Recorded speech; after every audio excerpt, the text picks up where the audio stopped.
Welcome to the ArmaniTalks podcast. I'm your host, ArmaniTalks. In this podcast, I'm helping you level up your 5 soft skills: public speaking, storytelling, social dynamics, emotional intelligence, and creativity. 5 soft skills for you to change your life forever, skyrocket your confidence along the way. In today's episode, I'm going to be talking about the vastness of the US. Recently, I was watching this TikTok of this British guy who was talking about how amazing the US was. He kept saying, I don't understand why the world thinks Americans are not cultured. They absolutely are. The thing that you need to understand with the US is when you live here, you pretty much have everything. You could be spending a long time traveling all over the US, and you still will not have seen some of the most important stuff. When he was breaking it down like that, I thought, wait, really? And the way that he was framing his language, I was getting more intrigued by the place that I reside in. I understood his point. New York and Florida, they're different.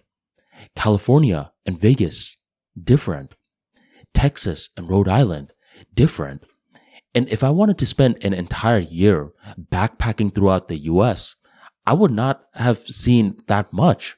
I need a decade, if not more. And that's when I started to understand that people who live in the US often take it for granted.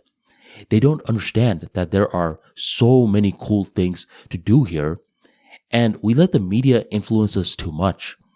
The media, especially the global media, will often say that Americans are not cultured, but I disagree.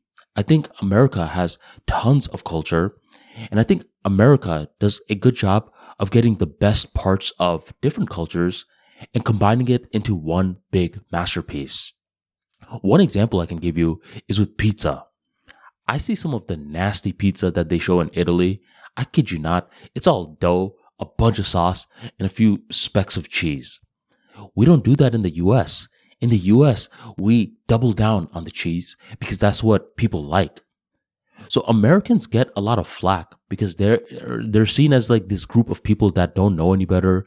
They're baboons or whatever. But I disagree with that sentiment. I believe the US has plenty of cool stuff to check out. And if you live in the US, you need to get some lessons from this British guy making the TikTok. This British guy, he's traveling from another country and he's so passionate about the US, while the citizens of US are often whining and moping away. Be more passionate about where you live and take some time to explore where you are from. Have some staycations. Travel to different states. Traveling does not always mean internationally. At times, it means domestically as well. If you enjoyed today's talk and you want to get more insights like this into communication skills, be sure to go on ArmaniTalks.com/newsletter and sign up for my daily newsletter. Every single day at 7 p.m. EST, you will get a new story to help you level up your way with words. Thank you very much for joining me, and I will catch you next time.